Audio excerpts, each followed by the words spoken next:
పేతురు జీవితంలో దుఃఖం ఉంది, ఆయాసం ఉంది, ఇబ్బంది ఉంది. అయినా సరే దేవుని మాటకు ఏం చూపాడంటే విధేయత చూపాడు.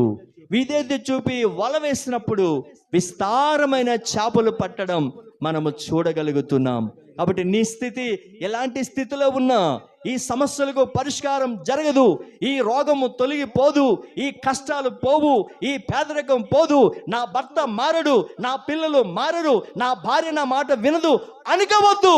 ఇదిగో దేవుడు చెప్తున్నాడు, అసాధ్యమైన కార్యములను సుసాధ్యపరచగల శక్తి కలిగిన దేవుడు యేసు క్రీస్తు ప్రభువై ఉన్నాడు.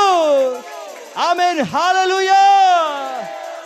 మనకు చేత కాదు కానీ మన దేవుడికి సమస్తము చేయగల చేత కలిగిన వాడు, సర్వశక్తి కలిగిన దేవుడు. ఆయన చేయలేకుండా ఏది కూడా లేదు. ఆయన చేయాలంటే ఏదైనా చేయడానికి